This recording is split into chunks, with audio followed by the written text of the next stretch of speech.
Bonjour, je m'appelle Kent. Je suis le pasteur de l'Assemblée chrétienne évangélique du Pied-Médoc. Depuis quelques semaines, nous sommes en train d'étudier le livre de l'Apocalypse. Donc, bienvenue à l'Apocalypse. Aujourd'hui, notre étude ne se trouve pas dans ce livre. On va étudier une prophétie fascinante qui se trouve en Ézéchiel chapitre 38 et 39. Il s'agit de l'invasion d'Israël par les pays du Nord. C'est une prophétie incroyable. Et le passage est un peu long pour nous de lire juste comme ça, savoir qu'à plusieurs reprises, des idées sont répétées, des fois le langage est un peu difficile à comprendre. Donc, nous allons décortiquer tout cela aujourd'hui pour mieux comprendre ce que le Seigneur veut nous dire. Justement, c'est l'un des problèmes dans la compréhension de passage. Les mots sont assez directs, dans le sens il n'y a pas de mystère dans le déroulement des événements, mais ce que nous comprenons est tellement incroyable que le tout est difficile à croire. Si certains thèmes sont répétés à plusieurs fois, le Seigneur voulait nous dire que ces thèmes sont très importants. Souvent, les gens se perdent avec les noms des pays qui participent dans la bataille, à savoir qu'il n'y a que quelques noms de pays que nous reconnaissons de nos jours. Ces noms de pays viennent de l'Antiquité. Et quand la Bible était écrite, les auteurs ont utilisé des noms des pays qui existaient. Nous constatons que la Bible utilise des noms originels des pays. Nous allons regarder les noms des pays donnés dans la prophétie pour que nous pouvons mieux comprendre. L'un des problèmes de cette prophétie aussi, c'est qu'il est difficile à trouver sa place dans l'ordre chronologique des événements de la fin de temps. Quand nous considérons l'ensemble de ce qui doit se passer avant que le Seigneur revienne, il y a quelques détails qui rendent la tâche difficile. L'intrigue de cette prophétie a tiré l'attention des grands philosophes, à savoir que Isaac Newton a beaucoup écrit sur ce passage au XVIIe siècle. Il a écrit qu'il était nécessaire que les Juifs doivent retourner dans leur pays d'Israël pour que la prophétie se réalise. Une telle proposition semblait impossible à l'époque, au XVIIe siècle, car il n'y avait pas beaucoup de personnes qui pensaient que la nation d'Israël avait un avenir.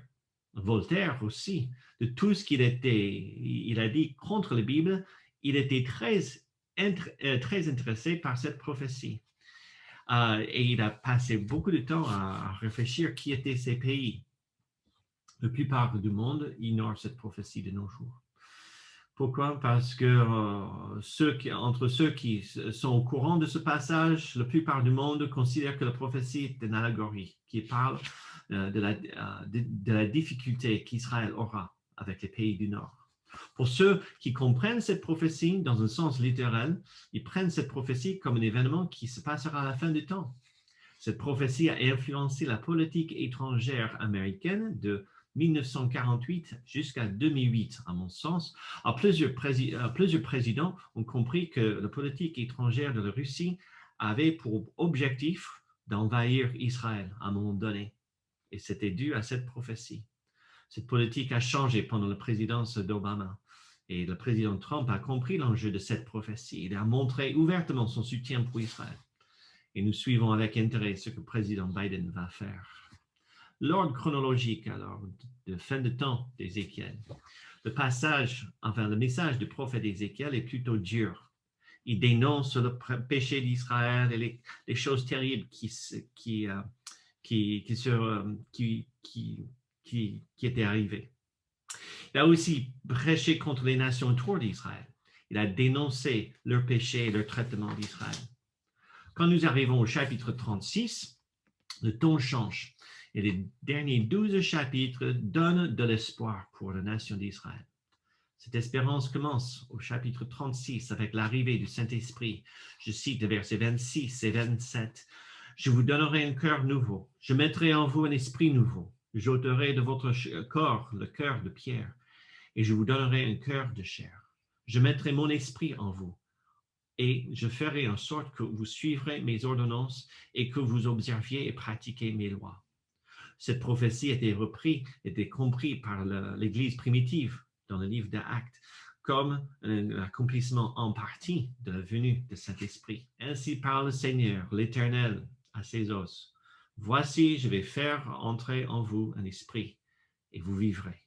Je vous donnerai des nerfs, verset 6. Je ferai croître sur vous de la chair. Je vous couvrirai de peau. Je mettrai en vous un esprit et vous vivrez.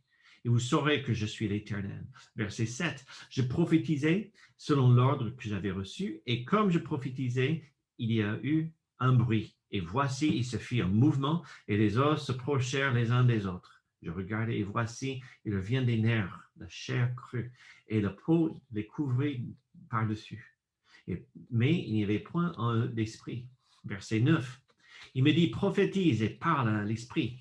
Prophétise, fils de l'homme, et dis à l'esprit, ainsi parle le Seigneur, l'Éternel, esprit, viens de quatre vents, souffle sur ces morts, et qui reviennent. Je prophétisais selon l'ordre qu'il m'avait donné, et l'esprit entre en eux. Ils reprirent vie et se tenirent sur leurs pieds. C'était une armée nombreuse, très nombreuse. Et il me dit, fils de l'homme, ces os, c'est toute la maison d'Israël. Donc, ce passage, le chapitre 37 d'Ézéchiel, écrit le retour d'Israël. D'abord, le don du Saint-Esprit, au chapitre 36, et puis le retour d'Israël dans leur pays. Après qu'Israël est dans le pays, nous arrivons au chapitre 38 et 39. Et c'est là où nous avons la prophétie de l'invasion d'Israël par les nations du Nord que nous allons étudier aujourd'hui. Et puis au chapitre 40 jusqu'au 48, nous avons la description du temple pendant le millénium. Et nous reconnaissons qu'il y aura un temple en place à Jérusalem pendant la tribulation. En Daniel chapitre 9, verset 27, nous voyons que l'Antichrist se proclamera comme le Messie d'Israël et il prendra sa place dans le temple. Le temple, pendant la tribulation, est reconnu comme le quatrième temple. Le premier était construit par Salomon. Il était reconstruit au retour d'Israël après leur captivité à Babylone, à peu près 500 ans après Salomon. Et puis, à l'époque de Hérode le Grand, le roi d'Israël, sous le règne de César Auguste, Hérode a fait des modifications très importantes au temple que nous pouvons voir aujourd'hui. Nous voyons le reste, les ruines, bien sûr, parce que le troisième temple était détruit par les Romains en 70, à l'année 70, 35 ans après Jésus-Christ. Tout ce qui reste est le mur de la lamentation actuellement. Le lieu est maintenant l'endroit où le mosquée Al-Aqsa est placé aujourd'hui. Le mosquée est l'un des lieux les plus saints dans l'islam. Selon la Bible, un quatrième temple sera érigé pour les Juifs pendant la tribulation. Même si le temple est construit par ceux qui ne reconnaissent pas Jésus-Christ comme leur Seigneur, Jésus-Christ réclamera le lieu pour lui. À Matthieu chapitre 24, il dit que l'abomination de désolation établie en lieu saint, le temple sera réclamé par Dieu. Les dimensions du temple qui sont données à Ézéchiel indiquent que le temple sera reconstruit pendant le millénium, au début de l'investiture de Jésus-Christ quand il prend le règne de son royaume. Alors, il y a quelques clés qui nous aident à déterminer quand la bataille se passera. Avant que ce grand temple soit construit, il y aura cette bataille qui est décrite au chapitre 38 et 39. Par la chronologie qui est donnée, nous comprenons que la bataille se passera avant la construction du temple. Mais elle doit se passer après qu'Israël est dans le pays. Il dit au verset 8, chapitre 38, verset 8, « Dans la suite des années, tu marcheras, en parlant de l'arch ennemi d'Israël à ce moment-là, tu marcheras contre le pays dont les habitants échappés à l'épée auront été rassemblés d'entre plusieurs peuples sur les montagnes d'Israël, longtemps désertés, retirés du milieu des peuples. Ils seront tous en sécurité dans leur demeure. » Ce passage décrit bien l'expérience des Juifs pendant des siècles après la chute de Jérusalem en 70 de notre ère. Ils étaient persécutés, ils étaient chassés parmi tous les pays, principalement en Europe. Et ils ont souffert dans d'autres pays dans le Moyen-Orient. Incroyablement, ils avaient toujours leur propre identité, mais non pas un pays. Après la guerre de 39 à 45, il y avait une série de miracles, à mon sens, qui a fait en sorte que les Juifs sont revenus chez eux en Palestine et la nation d'Israël a été créée le 8 mai 1948. L'histoire de la naissance d'Israël est un miracle et c'est fascinant.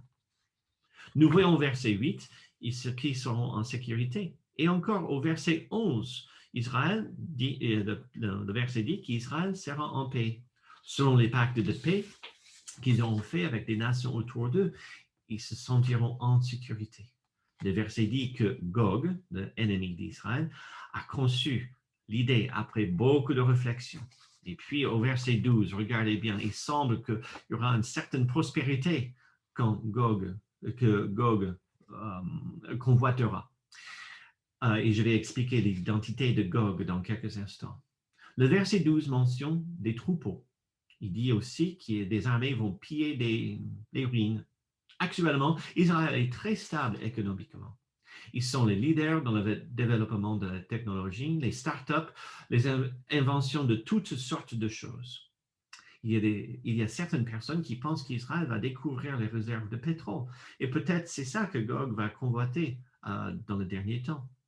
Ou peut-être il y a d'autres ressources naturelles qui vont contribuer à leur indépendance économique. À voir. Mais le prétexte de l'invasion est pour faire du butin et se livrer au pillage. Donc, il faut discuter des acteurs. D'abord, les acteurs dans la bataille. Avant d'aller plus loin dans cette étude, il faut bien donner un sens un peu à tous ces noms. Donc, vous voyez sur la carte certains repères qui sont donnés. Et ces pays sont pas un mystère. Enfin, la trace est facilement retrouvée dans l'histoire. Il faut creuser un petit peu, mais on peut retrouver et vérifier ces lieux dans un dictionnaire biblique ou dans d'autres lieux de livres d'histoire. Tout d'abord, nous commençons avec le nom Gog. Gog, c'est un titre. Ça veut dire prince ou peut-être chef. De toute façon, on constate que dans l'Antiquité, ça correspondait à une espèce de roi. Par exemple, il y a le pharaon en Égypte. Il y avait Abimelech qui était un nom, un titre donné à d'autres chefs. Ici, au pays du Nord, c'est Gog. Et on peut utiliser ça comme roi ou peut-être secrétaire général. C'est lui qui va prendre des décisions. C'est lui qui apporte une influence importante pour diriger cette bataille. Au chapitre 38, verset 2, nous voyons aussi le nom Magog. Vous voyez Magog sur la carte sous l'image, le nom Russie. Magog était le petit-fils de Noé. Les Magogites étaient connus en grec comme des Scythes.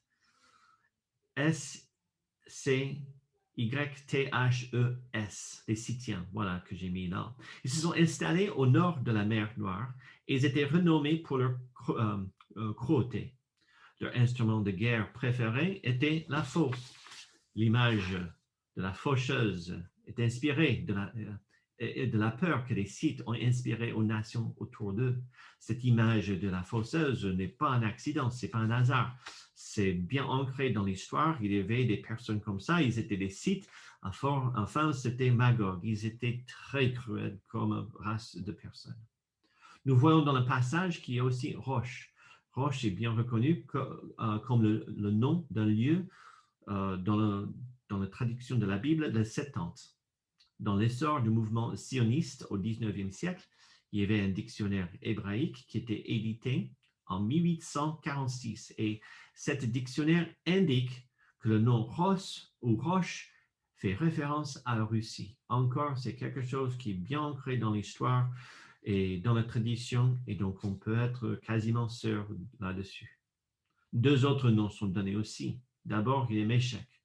Méshek est le petit-fils de Noé. Il était souvent allié avec Magog au départ. Après la dispersion de peuples autour de Babel, Magog est parti vers le nord et puis dans la suite de temps, Méshek aussi. Et sur la carte, vous voyez que la famille de Tubal aussi est indiquée à l'ouest. Je pense que c'était plutôt en Bulgarie, plus vers le nord, même en Ukraine. Mais bon, on peut être sûr qu'ils étaient là au départ. Et les descendants de Tubal aussi se sont installés et se sont affiliés avec Méshek et Magog. Nous connaissons ces lieux comme Moscou aujourd'hui. En ce qui concerne, je veux dire pour Méshek. Méshek, sans doute, se retrouve dans le nom de Moscou aujourd'hui. Et vous voyez sur la carte à l'est de la mer Noire, le pays de Géorgie et Tbilisi c'est la capitale. Et sans doute, ça remonte avec ce nom de Tubal. Voilà, c'est tout ce que je voulais dire au sujet de cela. Au verset 4, chapitre 38, verset 4, Dieu dit que Magog sera pris dans une entreprise à soutenir les pays qui ont envie d'attaquer Israël. C'est-à-dire que ces pays tiennent une dispute avec Israël pendant des années. Ils se tournent toujours vers ces pays du nord, Gog, qui est dirigeant de Magog, Rosh et Tubal, Méshec, etc. Ils se tournent vers eux pour un soutien. Ces pays sont la Perse. Nous connaissons que la Perse, dans l'Antiquité, correspond à ce que nous connaissons aujourd'hui comme Iran. Après, nous avons des pays en Afrique aussi, Éthiopie, en Afrique de l'Est. À l'époque, ils ont traversé le Manche de la mer Rouge là-bas, et ils étaient aussi sur le côté ouest de l'Arabie Saoudite. Put aussi, c'est ce qui correspond à Libye, la Tunisie et l'Algérie de nos jours. Nous voyons aussi qu'il y a Gomer. Gomer, c'était le fils aîné de Japheth. Donc, c'était le petit-fils de Noé, finalement. Tout ce qui est autour de la Crimée, la mer Baltique, etc., c'était habité par Gomer. Et ça aussi, c'est indiqué sur la carte. Il y a une forte possibilité que certaines parties de l'Europe de l'Est tracent leur descendance jusqu'à Gomer. Par exemple, le peuple germanique trace l'origine à ce nom, aussi bien que les Irlandais. Et ensuite, nous avons Togarmah. Togarmah, c'est un arrière-petit-fils de Noé, le fils de Gomer. Et le peuple turc, la Turquie, l'Arménie, et encore plus vers l'est, Ouzbékistan et Kirghizistan, sans doute tracent leur descendance à Togarmah. Ce qui est intéressant dans cette prophétie est à noter tout ce qui est au nord de Jérusalem. Ça commence et vous mettez entre ces deux lignes de longitude, là, ça monte direct par Turquie. Enfin, ce qui est au nord de Jérusalem, c'est Turquie, puis l'Ukraine, et puis finalement, c'est Moscou aussi. La Syrie et le Liban n'ont pas assez de puissance pour mener un discours actuellement, mais restent sous l'influence de la Russie.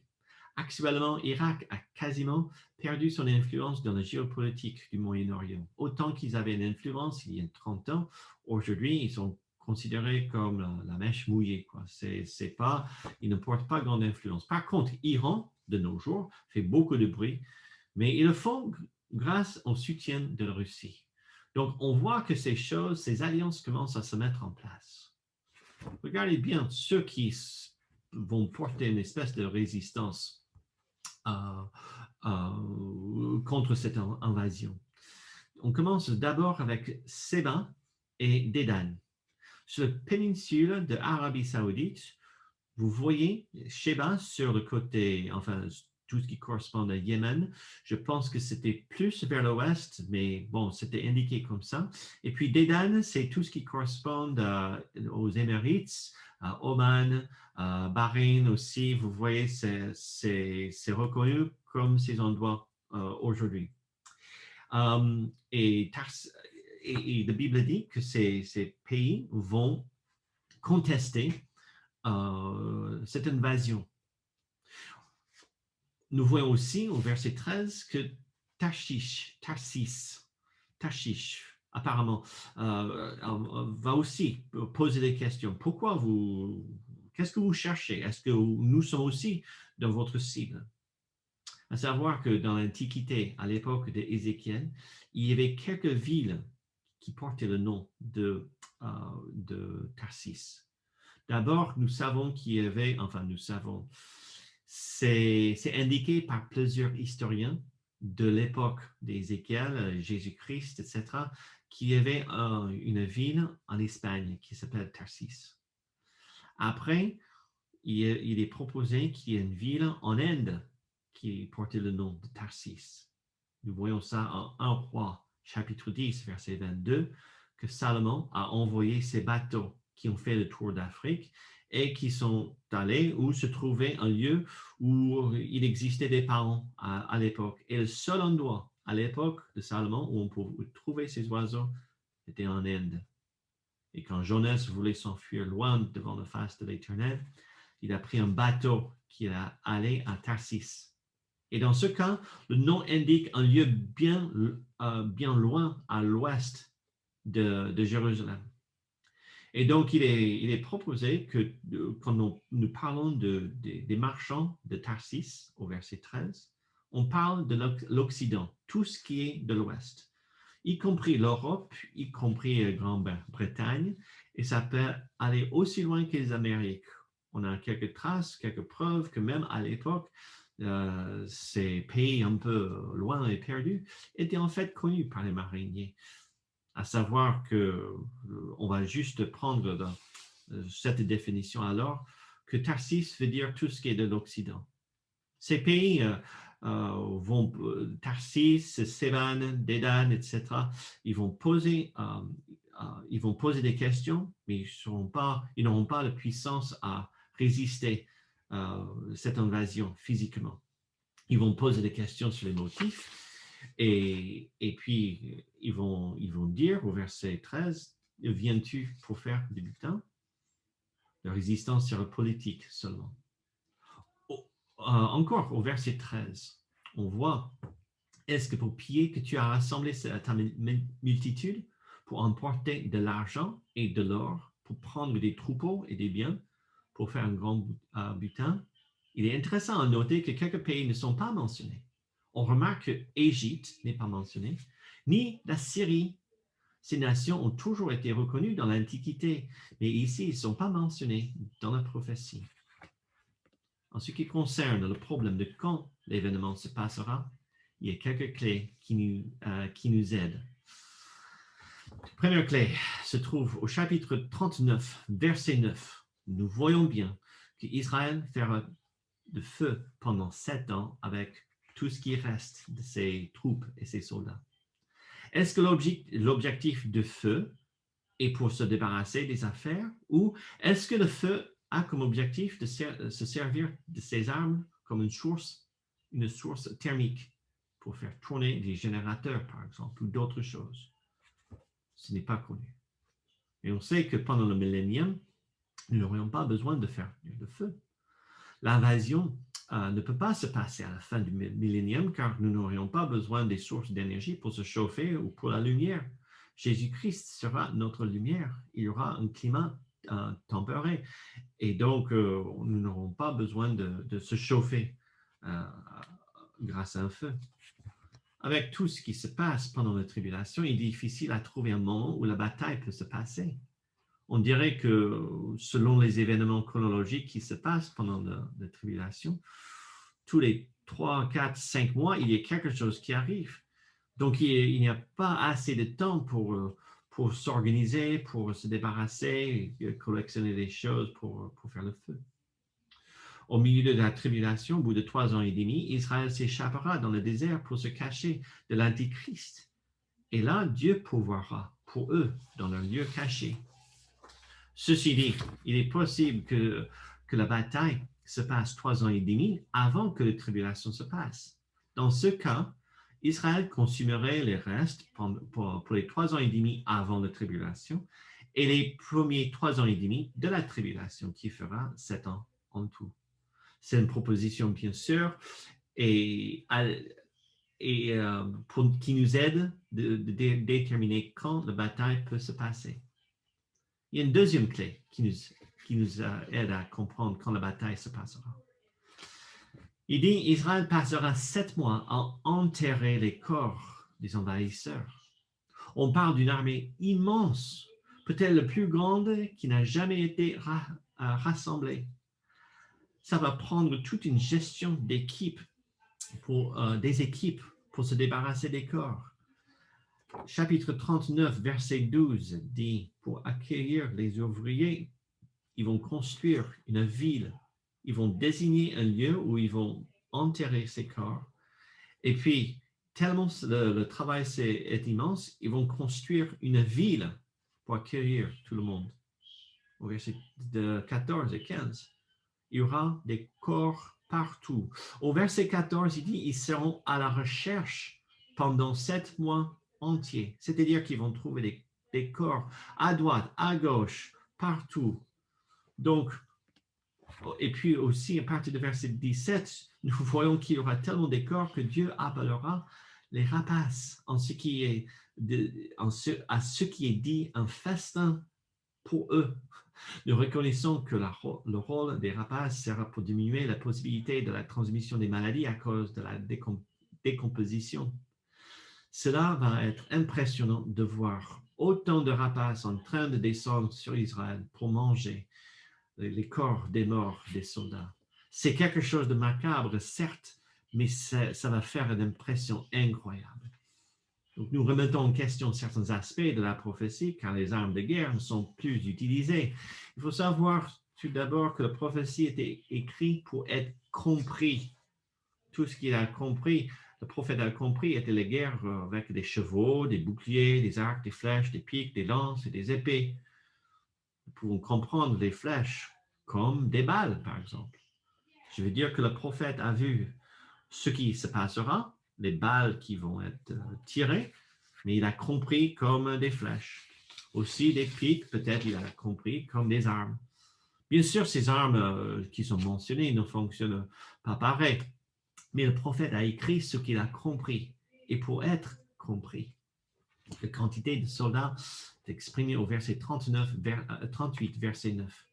Tu t'avanceras, en parlant de Gog, enfin la multitude de l'armée ensemble, tu t'avanceras comme une tempête très rapide, comme une nuée qui va couvrir le pays.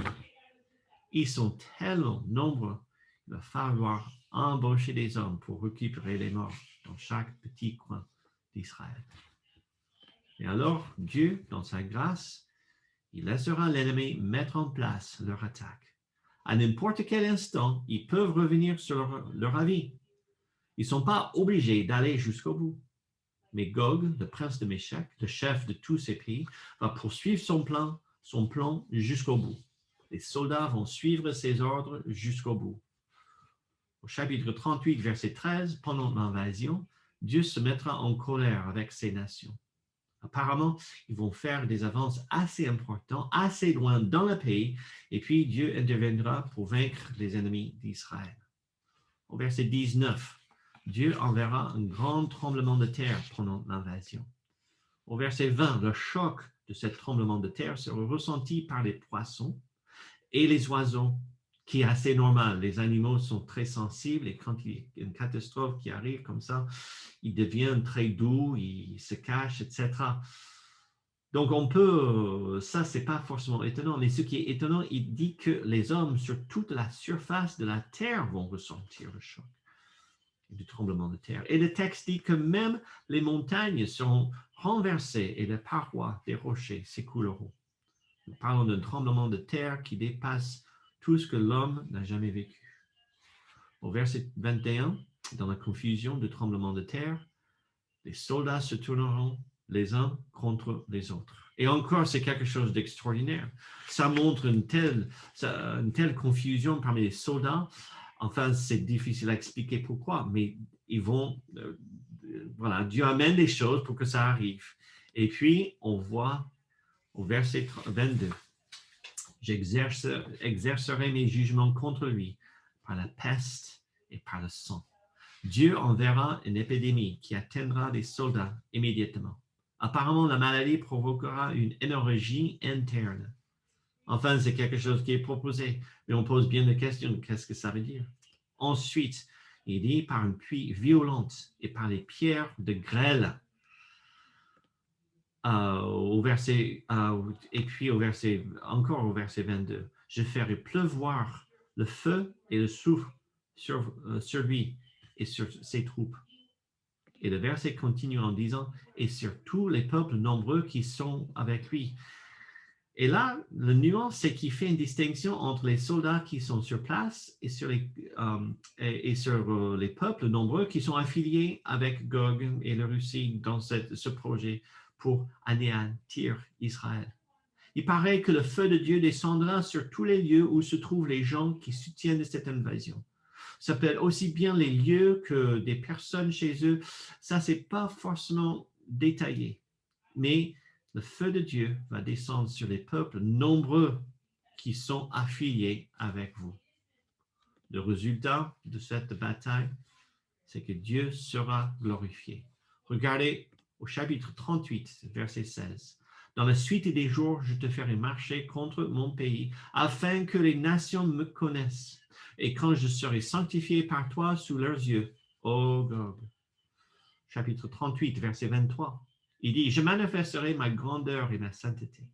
Je me ferai connaître aux yeux de la multitude des nations. Ils sauront que je suis l'Éternel.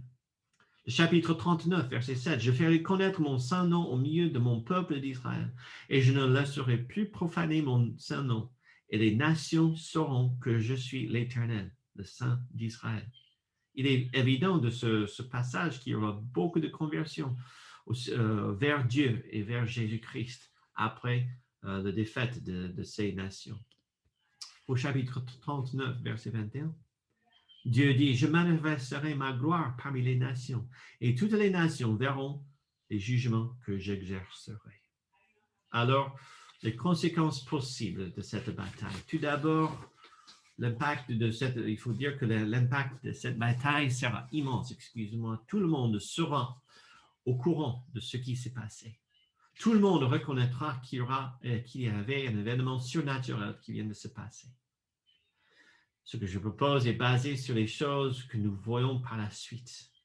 Ces choses doivent arriver pour que la parole de Dieu s'accomplisse. Donc, la première chose que je propose, c'est la réémergence de l'Irak comme puissance politique. Depuis la chute de Saddam Hussein, l'Irak a diminué et c'est l'Iran qui domine l'influence politique parmi les ennemis d'Israël actuellement. Avec la défaite des ennemis d'Israël, la nouvelle puissance dans le Moyen-Orient sera l'Irak. La Bible parle souvent de Babylone. En fait, après Israël, c'est Babylone qui est mentionné le plus souvent dans la Bible. Quand nous lisons les jugements dans l'Apocalypse, nous voyons que Babylone est déjà en place. Deuxième conséquence, c'est la construction du temple à Jérusalem. Les nations du monde vont reconnaître que le Dieu d'Israël, c'est quelque chose d'extraordinaire. Véritablement, c'est le Tout-Puissant. On peut imaginer que la politique mondiale vont être pour faire plaisir, pour apaiser la colère de Dieu, pour que ça n'arrive pas chez eux. Donc, on peut imaginer des grandes dons contribués par les nations du monde pour reconstruire ce temple. Alors, les Juifs vont reconnaître que leur Dieu les a sauvés de leurs ennemis. Et nous pouvons imaginer beaucoup de conversions même au judaïsme. Vous pouvez imaginer un mouvement important de la part de tout le monde pour construire le 4e temple qui sera en place pour le commencement de la tribulation. Et puis aussi, je propose qu'il y aura beaucoup de conversions. Les conversions de beaucoup de personnes dans le Moyen-Orient. Tous ces pays qui ont vu et qui ont vécu cette catastrophe d'en haut, ils vont réfléchir par rapport à leur religion, leur Dieu, et ils vont se tourner vers Jésus-Christ. Cette prophétie. Alors, par rapport aux d'autres événements prophétiques, nous voyons que d'abord, nous savons qu'à la fin du temps, il y aura l'enlèvement de l'Église. Il n'est pas possible à discerner si cet événement se passera avant l'enlèvement de l'Église ou après. Ma conviction est que l'enlèvement de l'Église est imminent et peut arriver à n'importe quel instant. L'enlèvement n'est pas dépendant sur d'autres événements qui doivent se passer avant. Donc, si l'invasion d'Israël se passe avant l'enlèvement, nous aurions un précurseur important qui indique un retour proche du Seigneur. Mais si l'invasion se passe après l'enlèvement, il y aura une grande compagnie de personnes qui vont se convertir à Jésus-Christ et qui seront en place lors de la manifestation de l'Antichrist. Aussi, l'invasion doit se passer au moins 3 ans et demi avant que la tribulation commence. Et j'ai dit ça par rapport au chapitre 39, verset 9.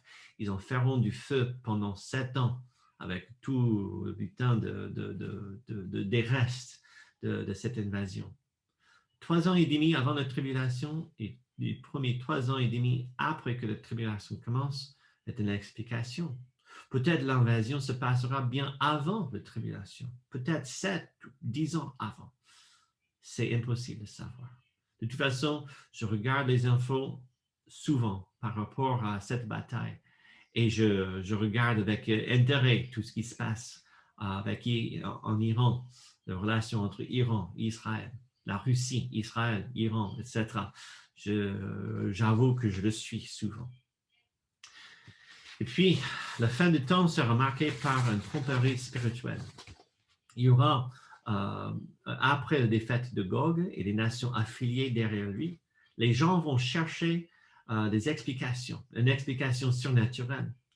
Comme j'ai dit, je pense qu'il y aura beaucoup de monde qui vont se tourner vers Jésus-Christ, mais il y aura beaucoup d'autres explications aussi, liées avec le nouvel âge, peut-être des extraterrestres, etc., etc.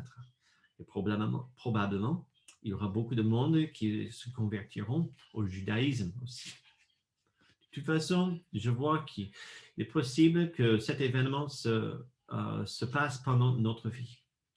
Nous suivons avec intérêt tout ce qui se passe dans le Moyen-Orient, surtout avec l'Iran, la Syrie, la Turquie, la Russie. Les pactes de paix qu'Israël a fait en 2020 étaient extraordinaires. Pour le monde, ce sont des pactes de paix, on dirait même inutiles. Ces pays n'étaient pas en guerre, ils n'étaient pas en conflit. Mais par rapport à Ézéchiel et l'accomplissement de ses prophéties, c'était essentiel. Nous regardons avec intérêt tout ce qui se passe, tout ce que la Russie fait et dit, l'influence qu'ils exercent sur la région autour de la mer Noire et dans le Moyen-Orient s'aligne avec ce que nous voyons ici en Ézéchiel chapitre 38 et 39.